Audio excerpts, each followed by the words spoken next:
Ummanni Oromoodhaa karaa isaaf danda'ame maraan weerara diinaa akka ofirraa qolatuuf waamichi adda bilisummaa Oromoo ABO'n muddee 6 bara 2022 guyyaa har'aan tanaa baaseen saamichi lafa Oromoo irratti raawwatamu ajjechaan gara jabinaan ilmaan Oromoo irratti raawwatamu gochi uummata qe'ee fi qabeenya isaarraa buqqisuu fi gochi gudeeddii namoota nagaa irratti raawwatamu sadarkaadhumaa irra ga'ee jira jedhe. Gareen shororkeessaa fannoo Intalhamwaa Itoophiyaa jedhamee waamamu mootummaa Itoophiyaa paartii Bilxiginnaatiin durfamuun kan hundeeffame yoo ta'u, gareen kun Oromiyaa keessatti gocha hammeenya isa dhumaa raawwachaa jira. Erga bara weerara Minilikii asitti gochi hammeenyaa fi gara jabinaa duguuggaa sanyii akkanaa seenaa waraana warra Abasiiniyaa keessatti uummata Oromoo irratti raawwatamee hin beeku. Gochi hammeenya tibbana Oromoo irratti raawwatame gita kan hin qabnedha. Minilik weerara jaarraa 19ffaa keessa uummata Oromoo irratti gaggeesseen haadholii irraa harma muree warra dhiiraa irraa ammoo harka muree ture.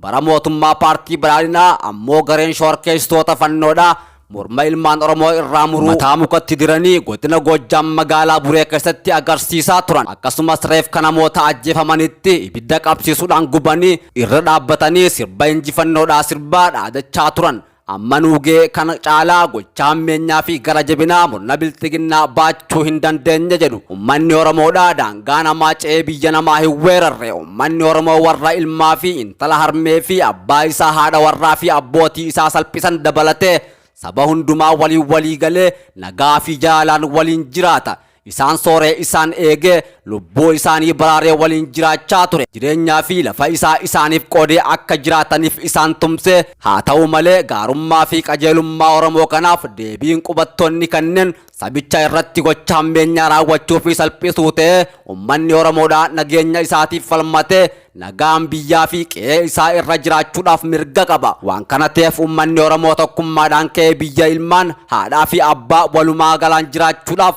akka falmatu ammaan booda salphina kana baachuu hin dandeenyu. Kanaaf tokkoon ilmaan Oromoodhaa tokkummaadhaan ka'ee qabsoo finiinsuu qaba. Nageenya keenya eeggachuun mirga namummaa keenyaati. Barattoonni manneen barumsa sadarkaa lammaffaa fi yuunivarsiitiidhaa, barsiisonni sadarkaa mara irratti argaman, qonnaan bultoonnii fi qeerroon Oromoodhaa gamtaadhaan ka'anii akka falmatanidha. Ammaan booda teenyee biyyaa fi qe'ee keenya irratti ajjeefamuu fi salphachuun nuuf ga'a jedhe.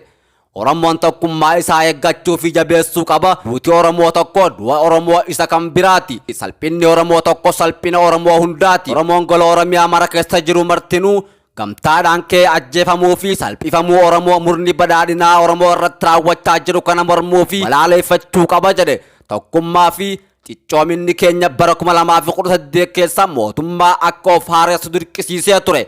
Gareen murni badhaadhinaa hidhachiisee bobbaasee qe'ee fi gandoota jireenya uummataa nagaa gubanii barbadeessuu, uummata nagaa hidhannoo hin qabne meeshaalee waraanaa gurguddaadhaan haleeluu, magaalotaa fi gandoota jireenya uummataa nagaa boombiidhaan haleeluu fi barattoota mana barumsaatti jumlaadhaan fixuu, bakkoota namoonni waaqeffannaadhaaf walitti qabamanii bakkoota gabaatti haleellaa raawwachuun uummata nagaa ajjeesuu erga eegalanii bubbulee jira. Oromiyaa keessatti bulchiinsi idilee erga addaan citee, kanaaf gaaga'amni kana irra hammaatu akka hin dhufneef ummanni Oromoodhaa hundinuu tokkummaadhaan ka'ee falmatee mootummaa ce'umsaa naannoo Oromiyaa akka hundeeffamuuf dirqama Oromummaadhaa akka baatu dhaamna jedhe. Dhuma irratti gaaffiin barsiisonni Oromiyaa keessatti kaasanii fi mormiin qeerroo gaaffii haqaati jenna.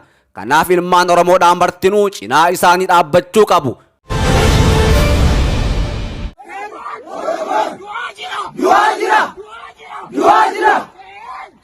Barattoonni yuunivarsiitiilee adda addaatii fi manneen barnoota sadarkaa lammaffaa haleellaa Oromoo irratti aggaamame qolachuudhaaf ummanni Oromoo hundinuu akka waliif birmatu yaamicha taasisanii jiran. Mormiin jalqabe kunis jabaa ta'ee itti fufuu qaba jedhan. Yuunivarsiitiileedhaa fi manneen barnoota guyyaa har'aan tanaa hiriira mormii gaggeessan irraa barattoota dubbisnee jirra. Barataan yuunivarsiitii Dirree Dhawaa akka jedhutti kaleessa galgala toora sa'a 3 hanga 3 fi walakkaatti hiriirri guddaan mooraa yuunivarsiitii keessatti adeemsifamaa turuudha hima.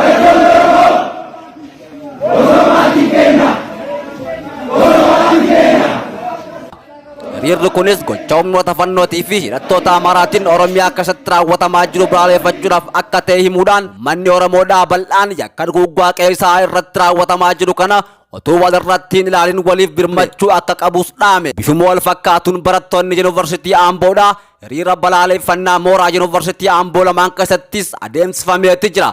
Hiriirichinis balaaleffannaa humnoota fannootii fi haleellaa diroonii bakka bakkatti raawwatamaa jiru balaaleffachuudhaaf akka ta'es himamee jira. Haaluma kanaan uummanni Oromoodhaa kallattii afraniinuu yakka duguuggaa isa irratti raawwatamaa jiru kana balaaleffachuu fi qolachuu qabaas jedhanii jiran. Bifuma wal fakkaatuun barattoonni yuunivarsiitii Miizaan Teeppii nyaata lagachuudhaan mormii guddaa adeemsanii jiran.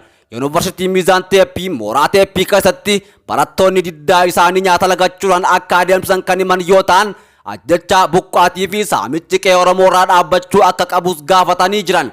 Hiriirri balaaleffannaa kun sadarkaa yuunivarsiitii qofatti osoo hin taane manneen barnootaa sadarkaa lammaffaa adda addaa keessattis babal'ateetti jira.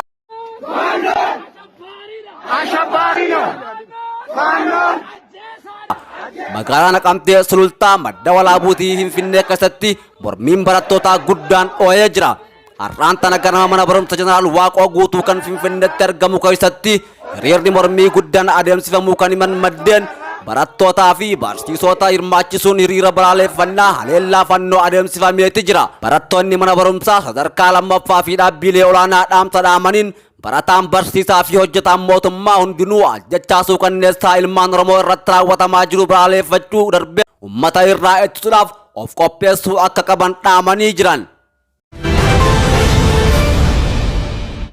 Duulli qindaa'aan hidhattoota fannootii fi humnoota mootummaa naannoo Amaaraatiin Oromiyaa irratti baname godinaalee Horroo Guduruu Wallaggaa fi Wallaggaa Bahaa keessatti akkaan hammaatee jira. Ragaan viidiyoo fi suuraaleen miidiyaa hawaasummaa irra deemaa jiran yakka saba Oromummaa keenyaatiif nurratti raawwata hundaa kan agarsiisan miti kan jedhan maddeen ilmaan Oromoodhaa nama walitti qabamee bakka tokkotti ibiddaan gubachuun kalooniitti mormi gorra'amee bineensaaf kennamuun taatee waggaa 3 kana guutuu nurratti raawwatamaa bahee jiran jiraattonni godina Horroo Guduruu Wallaggaa aanaalee Jaardagaa Jaartee Abbee Dongooroo Amooroo fi Horroo Bulluq keessatti weerara humnoonni fannoo adeemsaniin qaamoleen poolisii humna addaa Oromiyaa dabalatee hawaasni nagaa haala wal fakkaataadhaan ajjeefamanii jiran. Yeroo ammaa kanatti aanaan Jaardagaa Jaartee guutumaan guututti humnoota fannootii fi hidhattoota Amaaraatiin qabamee jiraachuu kan himan maddeen hawaasni aanichaa gara Saqalaa fi Shaambuutti baqatee jira jedhan. Daa'imman haadholii fi manguddoon baqachuu hin dandeenye Jaartee fi Aliboo keessatti humnoota fannootiin wareegamanii jiran. Bifuma wal fakkaatuun aanaa Amuruu bakka hedduutti jiraattonni buqqaafamuu fi ajjeefamuu isaanii kan himan maddeen humnoonni mootummaadhaa waan ba'aniif jiraattonni magaalaa Agamsaa sodaa ulfaataa keessa jiraachuu himan. Yeroo ammaan tanaa kanatti uummanni aanaalee daangaa irra jiran baqachuudhaaf karaa itti baqatu dhabuusaa kan himan maddeen humnoonni fannoo daangaa ce'uudhaan garas bobbaafamu garuu cimsanii itti fufanii jiran. Horroo Guduruu Wallaggaa aanaa Abbee Dongooroo ganda Tulluu Gaanaa jedhamu irratti humnoonni fannoo wal ijaaruudhaan poolisii humna addaa Oromiyaa hedduu haleeluu fi humni kun gara Angar Guuteetti bobba'uun dilbata darbe mana amantaa keessaa uummata yaasuudhaan akkasumas kaambii poolisiitti marsuudhaan yoo xiqqaate namoota 180 ol ajjeesanii jiru jedha maddeen kun. Yakki duguuggaa aanaa Angar Guutee magaalaa Guutee keessatti raawwatame aanaa Giddaa Ayyaanaa fi Kiraamuu keessatti yakki duguuggaa sanyii guyyoota 3 kana keessatti humnoota fannoo daangaa ce'uudhaan Oromiyaa seenaniin raawwatamaa jiru hammaachuu lammiileen kumaatamaan lakkaa'amanii fi qabeenya isaaniirraa buqqaasee jira. Aanaa Kiraamuutii fi magaalaa Horroo humnoota fannoo daangaa ce'uudhaan Oromiyaa seenaniin haleellaa raawwachaa jiran kanaan qabamee jiraachuu fi lolli ammallee itti fufee jiraachuu maddeen keenya himan. Godina Horroo Guduruu Wallaggaa fi Wallaggaa Bahaa aanaalee garaagaraatti tibbana lubbuun namootaa dhibbootaan lakkaa'aman kan darbe yoo ta'u manneen jiraattota danuun ibiddaan barbadeeffamanii jiran. Inni fannootii fi hidhattoonni naannoo Amaaraa biiroon waajjiraalee mootummaa gubuu manneenii fi qabeenya jiraattotaa barbadeessuu fi saamuun lubbuu hawaasa nagaatis galaafachaa jiran. Waajjirri koominikeeshinii aanaa Giddaa Ayyaanaa fuula feesbuukii isaaniitiin akka beeksisanitti dhalattoonni Oromoodhaa gandoota aanichaa 19 keessaa guutumaan guututti buqqaan kunniin magaalaa Ayyaanaa keessa qubsiifamuudhaan baay'inni hawaasaa humna magaalaa Ayyaanaatii ol ta'ee jiraachuu dubbatan. Haleellaa tibba kana raawwatamaa jiru kun kanaan dura bifa mul'atee hin beeknee fi haala suukanneessaa ta'een uummata aanaa Kiraamuu miidhaa jiraachuu maddeen guyyuu ibsaa turan. Uummata magaalaa Ayyaanaatti baqatee jiru kanaafis koreen ijaaramuu iddoon qubannaa yeroo manneen barnootaa dhaabbilee amantaatii fi waajjiraalee mootummaa keessa qubsiisuun tajaajilli yeroo kennamee fi kan jiru yoo ta'u waajjirichi baay'inni uummataa gara magaalaa Ayyaanaatti baqataa jiru ammas dabalaa jiraachuu himee jira. Qaamni dhimmi ilaalu kamiyyuu furmaata hatattamaa akka kennuu fi garaagartummaa tokko malee qindoominaan gumaacha lammii isaa irraa eegamu akka taasisu waajjirri koominikeeshinii aanaa Giddaa Ayyaanaa waamicha taasisee jira.